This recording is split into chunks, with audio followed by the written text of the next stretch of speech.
자, 오늘은 다니엘서 2장을 나가실 텐데요. 다니엘서 2장은 좀 구절이 49절까지 되어 있습니다. 좀 긴데 우리가 잘 아시는 이제 그 느부갓네살 왕의 이제 금신상이 이제 등장하는 그 내용입니다. 1절부터 9절까지 우리 한번 읽어보겠습니다. 느부갓네살 7위 제2년에 느부갓네살이 꿈을 꾸었는데 그의 영이 그것으로 인하여 번민하였고 그가 잠을 이루지 못하였더라. 그때 왕이 마술사들과 점성사들과 요술사들과 갈대아인들을 불러오도록 명하였으니 이는 왕에게 그의 꿈들을 알게 하려는 것이었더라. 그러므로 그들이 와서 왕 앞에 섰더라. 왕이 그들에게 말하기를 내가 한 꿈을 꾸었는데 그 꿈을 알고자 하여 내 영이 번민하였도다 하니 갈대아인들이 왕에게 시리아 말로 말하기를 오 왕이여 영원히 사소서 당신의 종들에게 그 꿈을 말씀하소서 그리하면 우리가 그 해석을 알려드리겠나이다. 왕이 갈대아인들에게 대답하여 말하기를 그것이 내게서 사라져버렸으니 만일 너희가 그 꿈과 해석을 내게 알려주지 아니하면 너희는 토막으로 잘려질 것이요 너희 집들은 퇴비더미가 될 것이라. 그러나 너희가 그 꿈과 해석을 알려주면 너희는 내게서 선물과 보상과 큰 명예를 받을 것이니라. 그러므로 내게 그 꿈과 그 해석을 알리라 하였더니 그들이 다시 대답하여 말하기를 왕은 그 꿈을 종들에게 말씀하소서 그리하시면 우리가 그 해석을 알려드리겠나이다 하더라. 왕이 대답하여 말하기를 내가 확실히 알았노니 너희는 내게서 그것이 사라져버린 것을 알기에 시간을 얻으려 하는도다. 그러나 만일 너희가 그 꿈을 내게 알게 하지 아니하면 너희를 다스릴 법이 오직 한 가지뿐이니 이는 너희가 거짓말을 꾸며 내 앞에서 그릇된 말을 하여 때가 바뀔 것을 기다리려 함이라. 그러므로 그 꿈을 내게 말하라. 그러면 나는 너희가 그 해석을 내게 알릴 수 있는지를 알리라 하더라. 자, 이 느부갓네살이라고 하는 이 왕이 가장 강력한 바벨론의 절대 군주인 느부갓네살이 이제 어느 날 꿈을 꿨는데요. 치리한 지 2년에 꿈을 꿨다 이렇게 나와 있습니다. 그러니까 이걸 이제 역사학적으로 계산을 해보면 기원전 603년의 일이라고 합니다. 근데 여기서 꿈을 꾸었는데 어떤 꿈인지를 깨고 난 뒤에 기억을 못하는 거예요. 자, 꿈이라고 이제 나와 있는데 사실은 원문을 보면은 복수입니다. 꿈들을 꾼 거예요. 꿈이 그러니까 꿈을 성경에 보면은 하나님께서 중요한 꿈을 보여주실 때 두 번 꾸게 하시는 그런 경우가 있습니다. 한 번이 아니고 두 번 같은 내용의 꿈을 꾸게 하시는 거예요. 근데 이 느부갓네살도 이제 꿈을 두 번 꿨다라고 하는 것을 이제 알 수 있는데요. 근데 문제는 깨고 나니까 이게 무슨 꿈인지를 모르겠다. 내용은 기억이 안 나는데 이게 굉장히 뭔가 영적으로 많은 그 왕 느부갓네살을 이제 그 영적인 어떤 도전을 주는 그런 꿈이지 않았나 싶습니다. 이게 꿈을 꾸고 나서 매우 번민했다 이렇게 나와 있어요.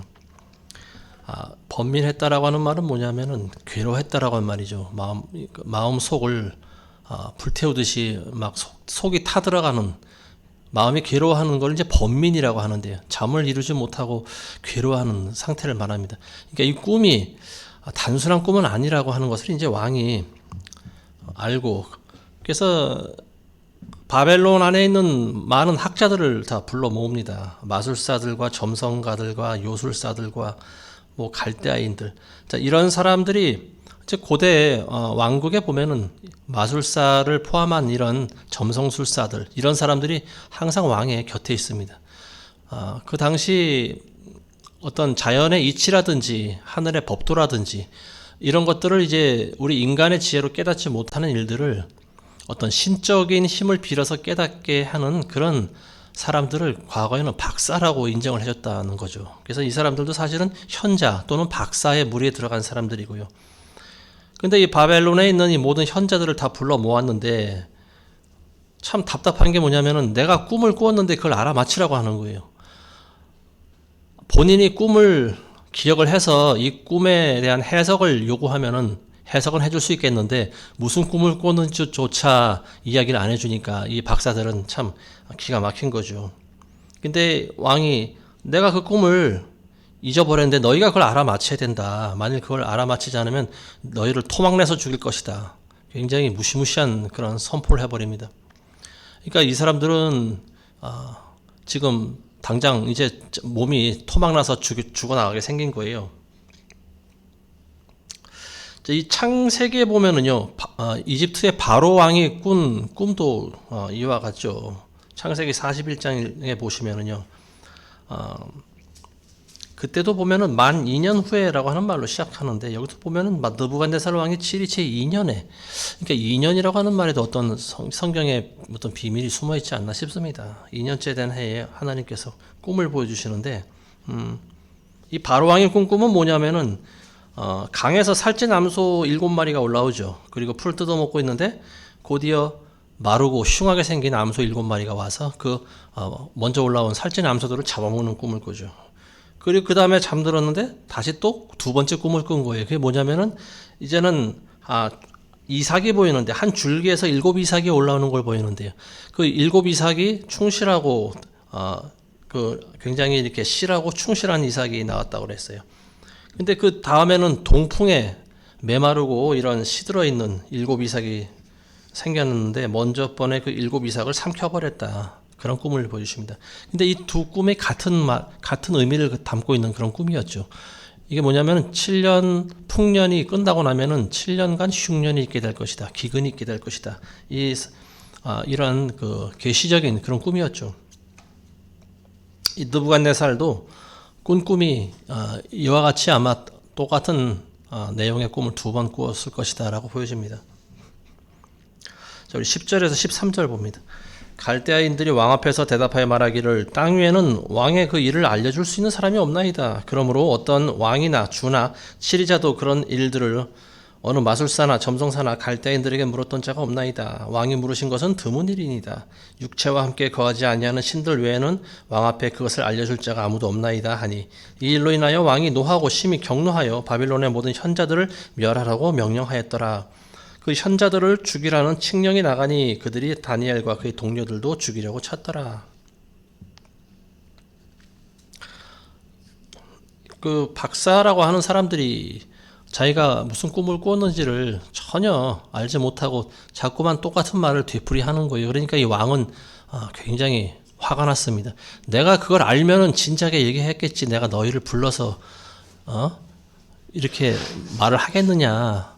근데 보면은요, 이 절대 군주들은 성격이 굉장히 급합니다.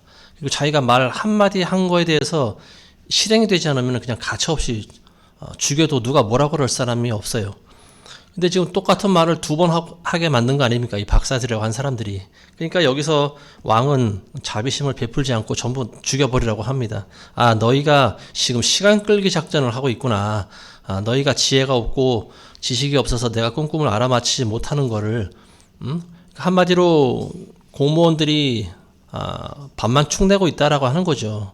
나라의 그 국고만 축내면서 너희가 무슨 공무원들이냐 이런 말입니다. 그러면서 다 갖다 죽여버리라고 명령을 내리고 있습니다. 적어도 박사나 현자라고 인정을 받는 사람들은 어쨌든 왕이 꾼 꿈 정도는 알아맞혀야 되지 않겠냐. 그 정도는 알 수 있어야 되지 않겠냐. 아마 느부갓네살이 그렇게 생각을 했던 것 같아요. 자, 그 다음 보겠습니다. 14절에서 18절입니다. 그러자 다니엘이 바벨론의 현자들을 죽이려고 나간 왕의 경호대장 아리옥에게 권고와 지혜로 대답하였는데 그가 왕의 경호대장 아리옥에게 대답하여 말하기를 왕이 내린 칙령이 어찌 그리 급하니까 하니 아리옥이 다니엘에게 그 일을 알려주더라.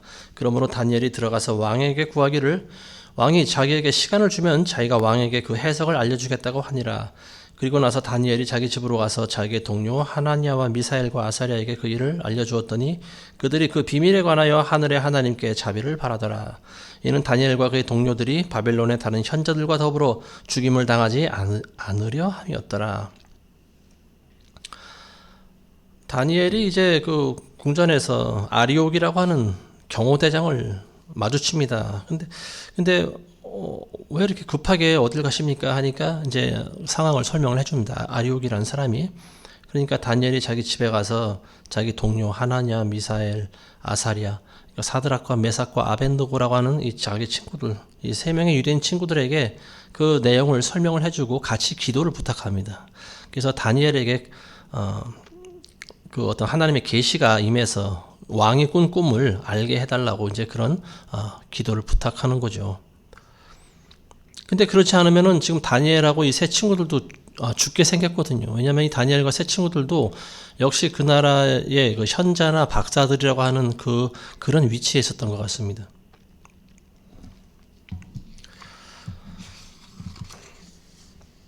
자, 19절에서 23절입니다. 그랬더니 그 비밀이 밤의 환상으로 다니엘에게 알려지더라. 그러자 다니엘이 하늘의 하나님을 송축하더라. 다니엘이 대답하여 말하기를 하나님의 이름은 영원 무궁토록 송축받으시리로다. 이는 지혜와 능력이 그분의 것임이라. 그는 때와 시기를 바꾸시며 왕들을 폐위시키시며 또 왕들을 세우시며 현자들에게 지혜를 주시고 명철을 아는 자들에게 지식을 주시며 깊고 은밀한 자들을 나타내시니 그는 어둠 속에 있는 것을 아시며 빛은 그와 함께 거하는도다. 오, 내 조상들의 하나님이여, 내가 주께 감사하고 주를 찬양하오니 주께서는 내게 지혜와 능력을 주시고 우리가 주께 바라던 것을 이제 내게 알게 하셨나니 이는 주께서 이제 왕의 일을 우리에게 알게 하셨음이니이다 하더라. 자, 그래서 이제 같이 친구들에게 기도를 부탁하고 다니엘도 역시 이제 기도했죠, 하나님께. 근데 그 비밀, 왕의 꾼 꿈의 비밀을 하나님께서 알려주십니다. 환상처럼 보여주십니다, 다니엘한테. 그리고 그거를 다 보고 나서 다니엘이 이제 하나님을 찬양하는 거예요. 하나님을 송축했다 이렇게 나와 있습니다. 자, 여기서 이제 다니엘이 하나님을 찬양하는데 하나님의 그 지혜와 능력에 대해서 찬양하고 있습니다. 21절에 보시면 그는 때와 시기를 바꾸시며 왕들을 폐위시키고 또 왕들을 세우시며 현자들에게 지혜를 주시고 명철을 아는 자들에게 지식을 주신다. 자, 이런 일들이 뭐냐면은 하나님께서 하시는 일들이라고 하는 거예요.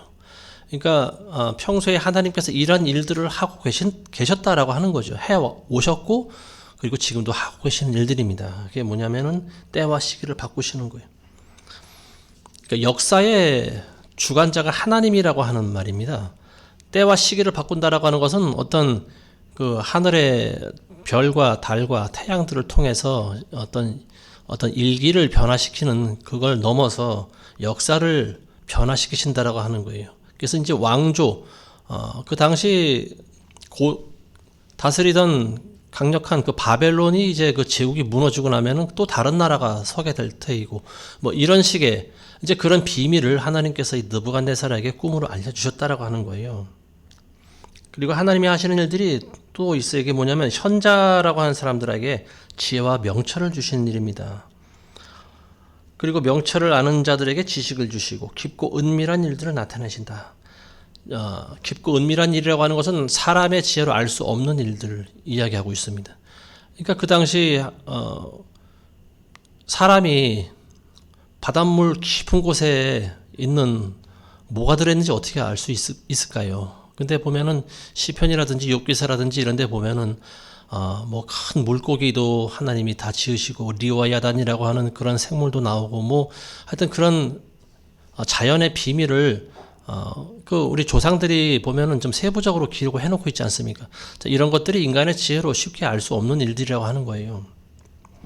그러니까 하나님께서는 종종 우리 마음이 겸손한 자들에게 하나님께서는 이런 지혜와 명철을 주십니다.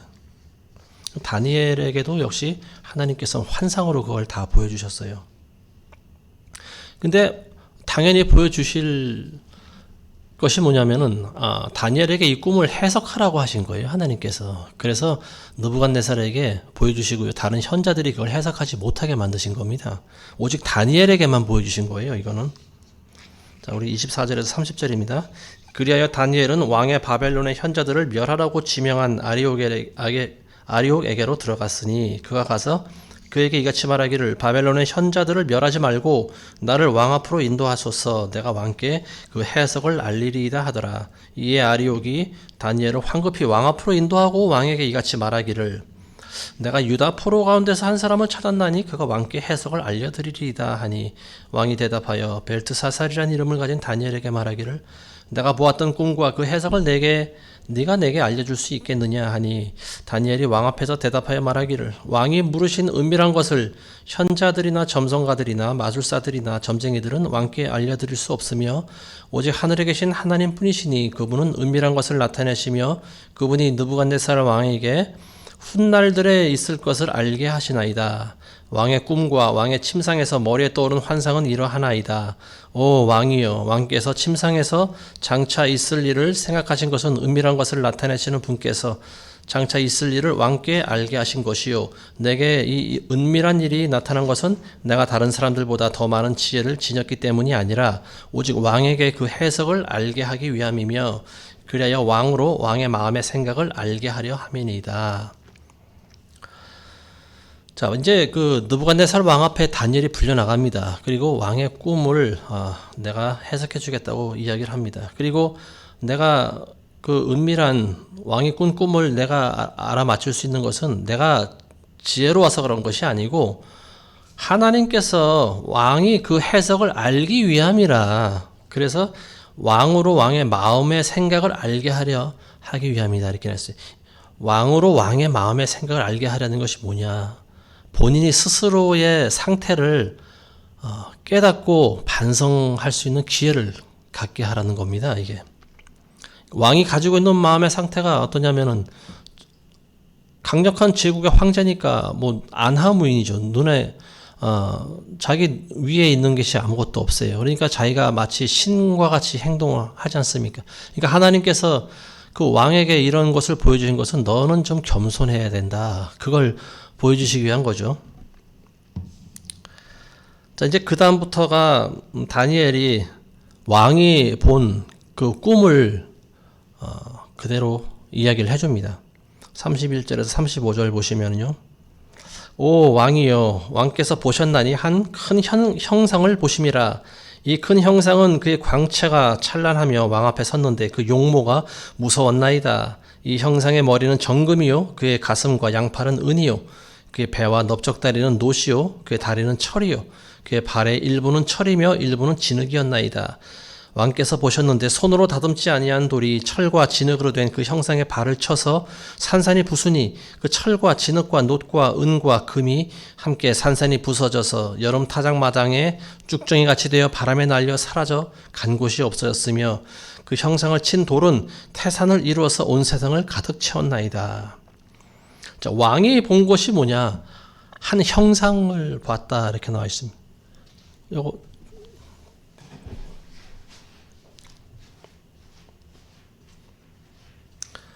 동영상이 이제 이제 뭐 이 그림 파일을 이거를 이제 어제 우리 딸애한테 말해서 한번 그려봤어요.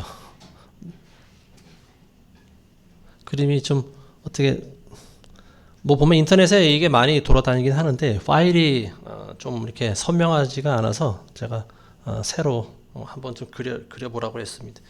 그러니까 이 그림과 같은 거예요. 이걸 본 거죠. 이제 느부갓네살 왕의 꿈에 머리는 금으로 되어 있고, 그리고 가슴과 두 팔이 은으로 되어 있어요. 그리고 배 일부와 넓적다리까지가 노수로 되어 있고요.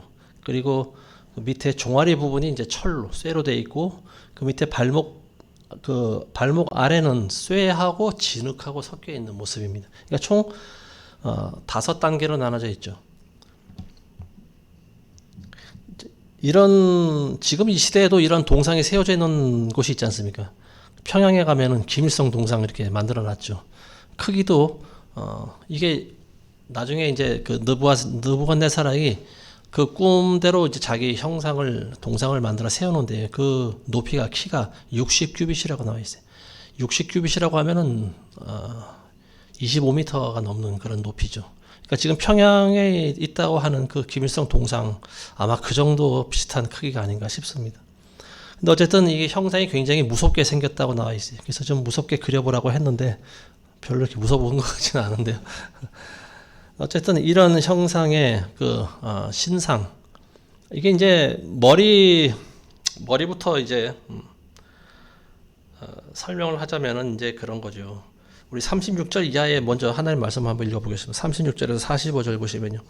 그 꿈이 이러하오며 우리가 그 해석을 왕 앞에서 설명하리이다. 오 왕이여 왕은 왕 중의 왕이시라. 하늘의 하나님께서 왕께 왕국과 권세와 능력과 영광을 주셨나이다. 또 사람의 자손들과 들의 짐승들과 하늘의 새들이 살고 있는 모든 곳들을 하나님께서 왕의 손에 주셔서 왕으로 그들 모두를 다스리는 자가 되게 하셨나니 왕은 곧 이 금머리니이다. 자, 이 형상에서 머리가 금으로 되어 있다 그랬잖아요. 이게 뭐냐면 그 바벨론의 느부갓네살 왕을 상징하는 것이다. 왕은 그 나라를 대표하는 인물이죠. 그러니까 이 머리는 곧 바벨론 시대를 이야기하고 있는 것이다. 이렇게 볼 수가 있는 거예요. 자, 그리고 39절에 보시면요. 왕 이후에 왕보다 못한 다른 왕국이 일어날 것이요. 자, 왕보다 다른 못한 왕국. 자, 그게 뭐냐면 이제 밑에 있는 가슴과 두 팔입니다. 이게 은으로 된 거죠. 이게 바벨론을 멸망시킨 나라가 어디입니까? 바사 제국이라고 하는 나라죠. 바사, 페르시아를 이야기하고 있습니다. 메데 바사라고 하는 나라가 바벨론을 멸망시켜요.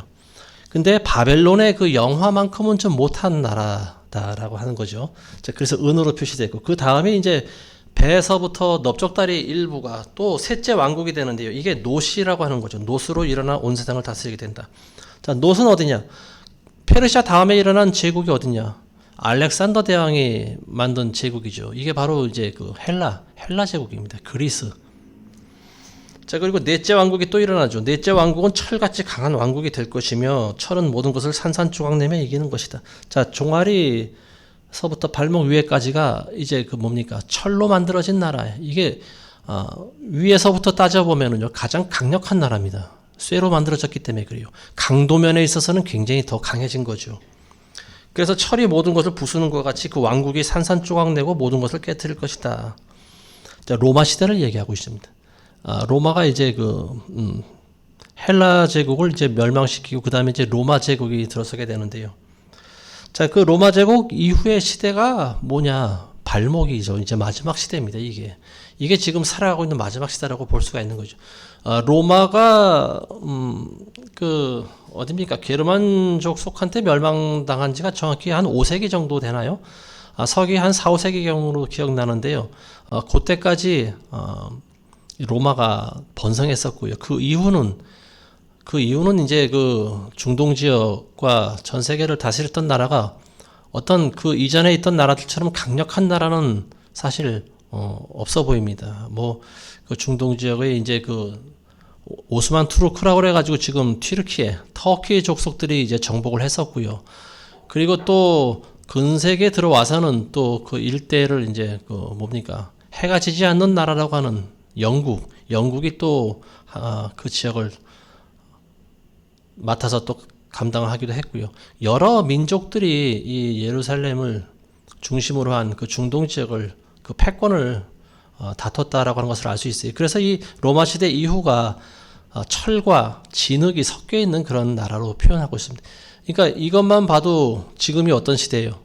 마지막 시대라고 하는 거죠. 로마 시대가 끝났으면 이제 마지막 시대라고 하는 거예요.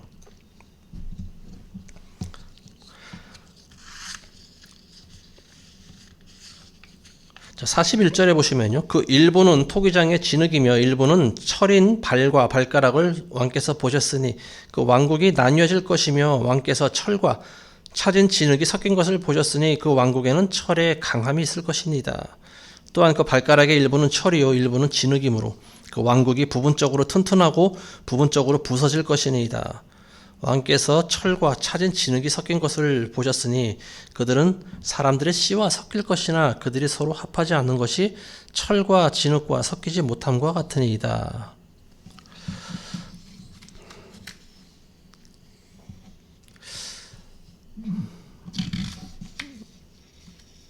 계속 읽어보겠습니다. 44절 이들을 왕들의 때에 하늘의 하나님께서 결코 멸망하지 않는 한 왕국을 세우시리니 그 왕국은 다른 백성에게 넘겨지지 않을 것이요 도리어 그 왕국이 이 모든 왕국들을 쳐부수고 멸하여 영원히 설 것이니이다. 왕께서 사람의 손을 대지 않고 산에서 떨어져 나간 돌과 그 돌이 철과 놋과 진흙과 은과 금을 산산조각을 내는 것을 보신 것은 위대하신 하나님께서 이후에 있을 일을 왕께 알게 하신 것이니 그 꿈은 분명하고 그 해석은 확실하나이다 하였더라. 자, 다니엘이 이제 느부갓네살 왕이 봤던 꿈을 생생하게 본인이 환상으로 봤지 않습니까? 그걸 생생하게 그대로 이야기를 해줍니다. 그래서 이제 결국은 이제 이 느부갓네살 왕이 봤던 것이 이러한 신상이었고, 이게 뭐냐, 역사를 주관하시는 하나님을 알게 하려고 하는 것이는 거죠. 그래서 왕의 마음을 알게 하려는 것이다. 네 마음이 어떠한가를 살펴보고 네가 스스로 겸비한 마음을 가져야 된다. 하나님께서 그 꿈을 보여주신 이유가 이제 바로 그거죠. 자기가 잘나서 이 느부갓네살이라고 하는 인물이 제국의 왕이 된 것이 아니라고 하는 거죠. 하나님께서 그에게 기름 부으셨기 때문에, 그리고 그가 하나님의 한 시대에 어떤 그 역할을 감당하기 위해서 세워진 거라고 하는 것을 성경은 기록하고 있는 거죠. 자, 근데 여기서 이제 좀 해석이 애매한 부분이 있습니다. 그게 뭐냐면 마지막 시대 발목 부분입니다. 철과 진흙이 섞여 있다라고 나와 있어요. 자, 43절에 보시면은 철과 차진 진흙이 섞인 것을 보셨으니 그들은 사람의 씨와 섞일 것이나 그들이 서로 합하지 못하는 것이 철이 진흙과 섞이지 못한 것 같으니다. 자, 이게 무슨 말일까요? 철과 차진 진흙이 섞여 있다. 자, 개역 성경에 보면 이게 뭐냐면요, 철이 다른 민족과, 그러니까 민족과 민족이 섞이지 않는다, 이렇게 표현을 하고 있어요. 철이라고 하는 것은 아까 로마를 상징한다고 그랬지 않습니까? 그러니까 로마 이 발목 부분이 철과 진흙이 섞여 있다라고 하는 것은 뭐냐면은 로마의 영향력을 받고 있다라고 하는 거죠. 그 왕국이 마지막에 이제 로마의 영향력을 받고 있는데, 이게 서로 민족이 다르다 보니까 서로 융화가 안 되고 합해지지가 않는다. 이제 개역 성경은 그렇게 해석을 하고 있는 거죠. 이게 민족과 민족이 서로 달라서 철과 진흙이 섞여 있는 것으로 표현한 것이다. 이렇게 이야기를 하고 있어요. 지금 현대 이제 그 학자들의 그 지배적인 견해가 뭐냐면, 이 마지막 시대 발목 부위가 철과 진흙이 섞여 있는 시대를 이제 유럽 연합의 시대다, 뭐 이렇게 표현을 하고 있어요. 이런 해석이 지금은 지배적인 것 같아요. 왜냐하면 지금 철로부터 파생된 나라가 유럽 국가들이지 않습니까? 로마로부터 뭐 프랑스, 영국, 뭐 여러 나라들이 이제 그리고 그 영향권 아래에 지금 있는데요. 사실 지금 유럽에 있는 거의 모든 나라들이 보면은요, 과거에 그 로마 시대의 영향을 받고 있어요. 그게 뭐냐면 로마 캐톨릭을 믿는다고 하는 거죠. 영적인 틀이 바로 로마 캐톨릭으로부터 그 세워져 있다. 그래서 이 사람들이 물론 본인들이 개신교도라고 말은 하지만 그 사람들 교회 가 보면요, 전부 다 보면 로마 캐톨릭식의 어떤 과거의 성인상 같은 거 이런 것도 있고, 뭐 지금 우리나라 뭐 캐톨릭 성당 같은 데서 드리는 그런 미사식의 예배를 드리고 있어요. 그리고 뭐 당연히 마리아도 숭배를 하겠죠. 근데 이런 진리가 없는 그런 뼈대만 남아있는 그런 교회에서 종교 생활을 하고 있는 곳이 바로 유럽 사람들입니다. 그러니까 이제 그 원래 초대교회의 모습은 그렇지 않았죠. 근데 이제 이게 종교가 이제 정치와 결합을 하면서 콘스탄틴 황제 때부터 그 서기 313년 이후부터 기독교가 공인화되지 않습니까? 그때부터 부패되기 시작한 거죠. 그때부터 이 세상에 드러나기 시작한 교회는 세상 사람들이 들어오게 되고요. 그리고 장사꾼의 소굴로 변하기 시작합니다. 그래서 그게 이제 최고 정점을 찍었던 것이 이제 그 교황권이 이제 굉장히 부각된 거죠. 그래서 이제 다른 황제들조차도 교황 앞에 나와서 머리를 조아리고 무릎 꿇는 그런 시대가 바로 중세기 시대입니다. 그래서 이제 교황이 신으로도 불리기 시작하는데요. 이게 바로 로마 캐톨릭이죠. 그리고 그들은 면죄부를 또 발행하고, 면죄부라고 하는 것을 이제 돈 주고 사면은 그 가족이 뭐 지옥에서 구원받는다, 연옥에서 뭐 구원받는다, 뭐 이런 이야기들을 하고 있는 거죠. 그러니까 이게 얼마나 교회가 부패하고 타락한 장사꾼들의 소굴이 됐는가를 보여주는 거죠. 그래서 루터라고 하는 사람을 통해서 이제 종교개혁이 일어납니다. 1517년도에 이제 종교개혁이 일어나죠. 그래서 이제 그때부터 개신교도들은 이제 프로테스탄트라고 하는데요. 이 로마 교황권에서 떨어져 나옵니다. 그래서 지금 오늘날 그게 우리의 교회가 되어버렸어요. 이제 이런 것들이 이제 뭐 교회 역사고, 이거는 뭐 여러분들이 다 상식적으로 알고 있는 일들입니다. 근데 이제 문제는 뭐냐, 이 철과 진흙이 섞인 것이 과연 무엇이냐. 인종과 인종이 섞이는 것이냐? 그동안 말해 왔던 것이 이제 철과 진흙이 섞인 것이 뭐냐면은 이제 발가락이지 않습니까?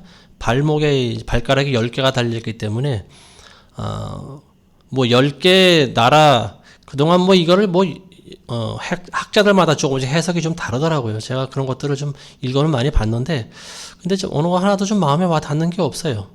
근데 그때는 사실 그런 뭐 수십 년 전에 여기에 대한 어떤 해석이 굳이 지금에 비해서는 좀 많이 미비했던 것 같아요. 근데 마지막 때가 지금 더 가까이 왔지 않습니까? 지금 와서는 이제 이런 것들이 어느 정도 해석이 좀 되지 않나 싶습니다. 그래서 많은 사람들이 발가락 부분들이 이제 유럽에 있는 나라들을 상징하는 것일 것이다. 뭐 이렇게 이야기를 하고 있는데요. 57년도에 유럽이 이제 유럽 연합을 만들기 시작하죠. 그래서 지금 현재 유럽에 있는 27개, 27개국이 현재 회원국으로 남아 있습니다. 그 중에 이제 가장 강력한 유럽 국가 중에 하나였던 영국이 뭐 브렉시트라고 해가지고 탈퇴를 했었죠. 몇 년 전에. 근데 아직도 유럽 연합은 지금 그대로 남아 있어요. 자, 그래서 이 마지막 시대가 이 유럽 연합이 다스리는 시대일 것이다 이렇게 이야기하고 있는데 저는 그거는 좀 아닌 것 같습니다. 왜냐하면 지금 유럽이라고 하는 나라들은요 힘이 없어요. 그리고 지금 시대를 좌지우지하고 있는 나라는 미국 그리고 소련 그리고 중국 이런 나라들이 지금 강대국으로 지금 올라와 있는 그런 시대죠. 뭐 조금 더 지나가면은 시대가 조금 더 지나가면 유럽이 다시 뭐 더 강해질 거야. 뭐 이렇게 생각할 수도 있겠지만 저는 그렇게 될까? 저는 그런 좀 의구심이 있습니다. 왜냐하면 유럽이라고 하는 나라들이 보면은 영국이라고 하는 나라도 사실 가장 중요한 나라가 먼저 빠졌지 않습니까? 그러니까 유럽이 사실 하나가 되기 힘든 거죠. 우리나라도 남과 북이 하나 되기 힘든데 유럽이라고 하는 나라가 이 10개국 이상 되는 나라들이 뭉칠 수가 있을까? 저는 그런 생각이 듭니다. 그게 잘 뭉치기가 힘든다라고 하는 거죠. 근데 이제 문제는 뭐냐? 마지막 때를 지탱해 줄 수 있는 정신적인 지주가 무엇이냐 하면은 로마의 정신이 남아있다라고 하는 거죠. 그래서 이 철과 진흙이 섞여 있다라고 하는 거예요. 그래서 이게 어느 인종이나 민족이라고 치면은요, 로마 캐톨릭의 그런 영적인 사상을 이어받은 그런 나라가 될 가능성이 굉장히 많이 있습니다. 자, 근데 이제 이거는 개역 성경의 해석이고, 우리가 보고 있는 킹 제임스 버전에 보면은요, 43절에 보면은요, 그들은 사람들의 씨와 섞일 것이나 그들이 서로 합하지 못한다. 자, 철과 진흙에 대해서 뭐라고 이야기를 하고 있는가? 사람의 씨와 철이 섞일 것이다. 이런 이야기를 하고 있어요. 이건 좀 굉장히 좀 세부적이고 좀 황당한 내용이라고도 볼 수가 있는 거죠. 자, 그동안 금이나 은이나 노시나 그리고 철이나 이제 모두 금속을 상징하고 있잖아요. 근데 마지막은 철도 아니고 왜 철에 진흙이 섞여 있을까? 왜 하필이면은 다른 뭐 주석도 있고 구리도 있고 따지고 보면 다른 금속이 좀 있잖아요. 근데 왜 진흙을 섞었을까? 그런 생각을 해볼 수가 있는 거죠. 진흙이라고 하는 재료는 창세기 태초에 등장하지 않습니까? 사람을 만들 때 사용한 재료가 바로 진흙입니다. 그리고 온 땅에 어디든지 널려 있는 우리가 발로 딛고 서 있는 곳이 바로 흙이죠. 진흙이라고 하는 것은 사람을 상징하는 것이다. 아담을 지은 재료이기 때문에 이거는 사람을 상징하는데 철과 사람이 섞여 있다. 이게 무엇일까? 이게 뭐냐면은 일부는 사람인데 저는 그렇게 생각해요. 일부는 사람이고 일부는 그런 어떤 영적인 마귀적인 존재가 되지 않을까. 이걸 이제 다른 말로 변종 또는 별종이다 이렇게 표현할 수도 있겠죠. 지금 과학이 어디까지 발전했는지 우리 정확히 모릅니다. 근데 상당 수준 발전했어요. 유전자를 조작하고요. 사람과 짐승의 씨를 섞기도 합니다. 그러니까 이게 사람의 유전자에다가 또 다른 뭐를 섞든지 혼합을 하든지 뭐 집어넣든지 뭐 이런 거예요. 과거에는 뭐 이런 해석을 상상도 못했겠죠. 근데 지금은 이게 어느 정도 우리에게 와닿지 않습니까? 유전자를 변형하는 그런 시대. 그리고 지금 시대 보면은 이상한 변종들이 많이 보인다고 해요. 뭐 저는 직접 보진 못했지만 인터넷에 보면은 뭐 reptilian이라고 하는 그런 파충류 인간들도 나타났다라고 하죠. 그리고 또 외계인들이 reptilian이다라고 하는 소리도 있고요. 이제 이런 변종들이 실제로 있는지 저는 잘 모르겠어요. 근데 좀 시간이 지나면 이제 이런 사실이 알려지겠죠.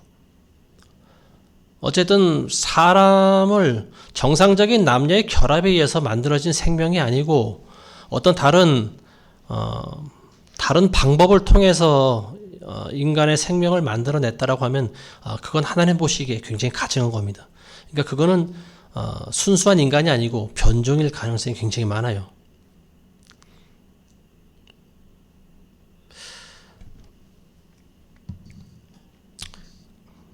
제가 지난 3년 동안 이 전염병 시대에 대해서 언급을 하면서 여러 번 언급을 했던 부분인데요. 이게 지금 미국 국방성에서 그 탑시크릿 1급 비밀로 분류된 서류 중에 있는 내용. 작년에도 제가 한번 설명을 해드린 것 같아요. 그게 뭐냐면은 이 백신이요. 이 약이, 주사약이 인간을 노예화하고 제거하기 위한 그런 트랜스휴먼 변환 키트다. 이렇게 설명을 하고 있습니다. 그리고 그 주사약 안에 들어있는 산화그래핀. 이게 뭐냐면 그 외부에 있는 컨트롤 뱅크하고 서로 연락을 주고받는다라고 하는 거죠. 그래서 그 한동안 그 접종이 한참 이루어지고 있을 때 뭐 지하철역 같은 데서 와이파이를 키면은 알 수 없는 그런 많은 그런 숫자로 된 조합들이 12자리 조합인가요? 그게 막 많이 떴다고 그러지 않습니까?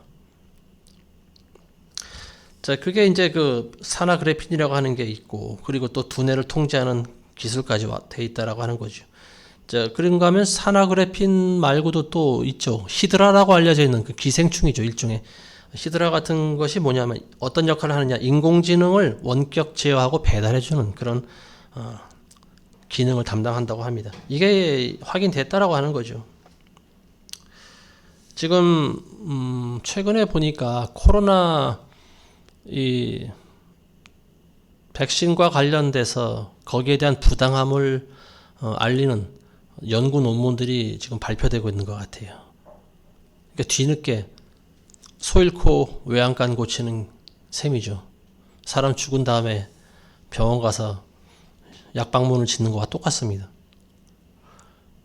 지금 새로 이제 계속 발표되고 있는 논문들이 뭐냐면은 그 백신 안에 들어있는 주성분이 그 뭡니까 무슨 단백질이라고 그러죠? 그 단백질 성분이 이제 그 어쨌든 사람의 몸에 있는 유전자하고 결합을 해서 뭐 항체를 만들어내기도 하는데 근데 그게 오래 가지를 못하고 그리고 오히려 부작용에 대해서는 전혀 검증된 바가 없다라고 하는 거예요. 그러니까 그걸 맞고 낫는다는 확률이 없다라고 하는 거죠. 전혀 검증되지 않은 거예요. 적어도 백신의 인간의 몸에 들어올 때까지는 한 10년 정도 수많은 임상 실험을 거친 다음에 사람 몸에 들어와야 되는 거예요. 근데 그런 과정을 하나도 거치지 않고 바로 1년 안에 만들어서 전 세계인들의 몸에다 주입을 해버렸다는 거예요. 이게 얼마나 기가 막힌 사실인지 모릅니다. 지금 그걸 맞고 죽은 사람들이 우리 주변에 얼마나 많이 있습니까? 근데 본인들도 모르고 왜 죽었는지도 모르고 가족들도 모르고 아는 사람만 아는 거죠. 증거가 없기 때문에 그렇습니다. 죽은 사람은 말이 없지 않습니까? 주사를 맞고 죽었는지 이 질병 때문에 죽었는지 알 수가 없는 거예요. 그리고 많은 사람들이 미혹돼 있어요. 자기가 맞은 주사가 절대 좋은 것이다. 그 사람들은 그 믿음을 버리지 않고 있는 거죠.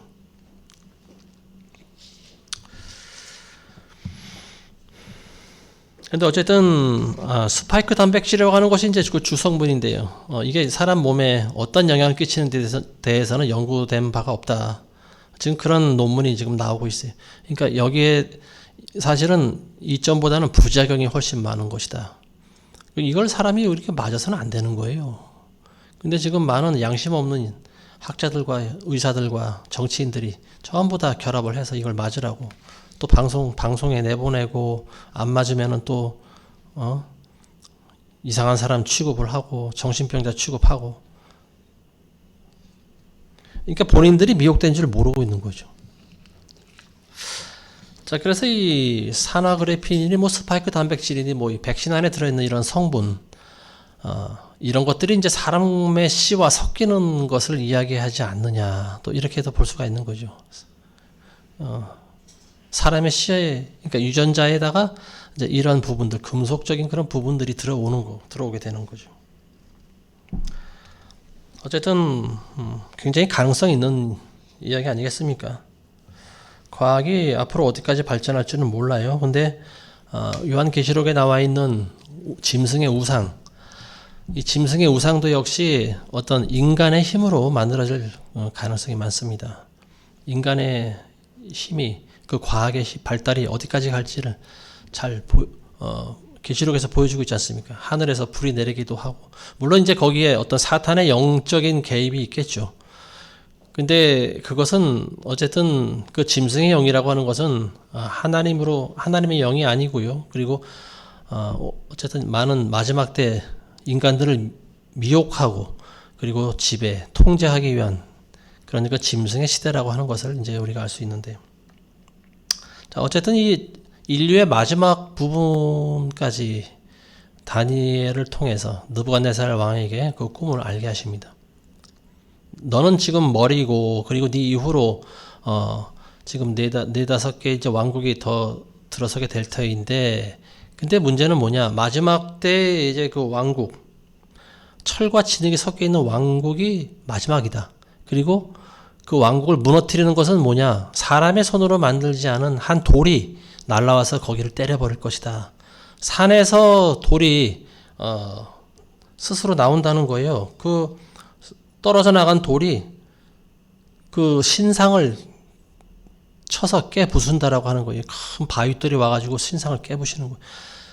이게 뭐냐면 이제 그 마지막 시대를 이제 그 장식을 하게 되는 거죠. 그리고 인류 역사의 최후를 고하게 된다. 그걸 보여주고 있는 거죠. 사람의 손이 되지 않은 산에서 떨어져 나간 돌, 이게 뭐냐면은 예수 그리스도의 나라입니다. 이게 바로 천년왕국이에요. 예수님의 재림을 이야기하고 있는 거죠. 예수님이 재림하시면은 인간의 역사는 끝난다라고 하는 거예요. 인간들이 그동안 많이 세웠던 나라, 금으로 만들고 은으로 만들고 노수로 만들고 쇠로 만들고, 이게 전부 인간의 역사거든요.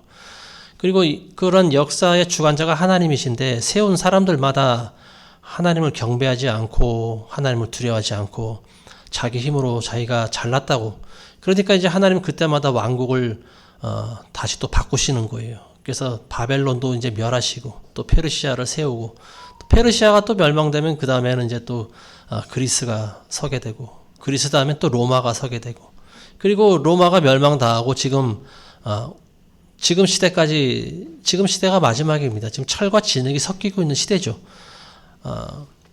철과 진흙이 섞여 있다. 인종과 인종이 섞여 있고, 지금 우리나라에도 보면 많은 외국인들이 오고 있지 않습니까? 뭐 시장 같은 데 가면은요, 좀 굉장히 이질감이 느껴질 때가 많이 있어요. 이게 뭐 동남아시아 사람들은 우리가 많이 봐와서 괜찮은데, 저기 뭐 아랍인이라든지 뭐 서양인들 뭐 이런 사람들을 보면요, 수염 덥수룩하게 기른 사람들을 보면은 굉장히 이질감이 느껴져요. 이거 예전에는 한 번도 이런 사람들을 길에서 본 적이 없는데, 이런 사람들이 뭐 335 떼를 지어 다니는 모습을 심심치 않게 보거든요. 그러니까 이게 마지막 때가 되면은 이제 과학이 발달하고 또 운송 수단이 발달하고 하니까 사람들이 곳곳으로 이제 막 섞이게 되는 거죠. 이제 그런 부분도 있다고 보여집니다. 민족과 민족이 섞이는 거예요. 유대인들도 지금 순수한 유대인들이 없지 않습니까? 뭐 심지어는 유대인들 가운데 이 아프리카 사람들하고 또 섞인 유대인들도 많이 있어요. 그래서 피부가 까만 사람도 있고, 또 백인과 혼합된 유대인들도 있고, 아시아인들과 섞인 유대인들도 있고, 피는 다 섞여 있다라고 하는 거죠. 어느 한 민족과 혈통만을 고집할 수 있는 시대가 아닌 것 같습니다. 그래서 그게 지금 마지막 시대의 증거가 아닌가 싶습니다. 자, 이제 오늘 마지막입니다. 46절 이하. 느부갓네살 왕이 엎드려 다니엘에게 경배하고 그들로 예물과 향품을 그에게 바치도록 명령하더라. 왕이 다니엘에게 대답하여 말하기를 내가 이 은밀한 일을 나타낼 수 있음을 보니 너희의 하나님은 신들 중에 신이시요 왕들 중에 주시며 은밀한 일을 나타내시는 분이심이 분명하도다 하였더라. 그 후 왕이 다니엘을 위대한 인물로 세우고 그에게 큰 선물을 많이 주며 그를 바벨론 전 지방의 치리자로 삼고 바벨론의 모든 현자들을 주관하는 총독들의 우두머리로 삼았더라. 또 다니엘이 왕에게 청하니 왕이 사드락과 메삭과 아벳느고를 세워 바벨론 지방의 일을 다스리게 하였으며 다니엘은 왕의 문에 앉았더라.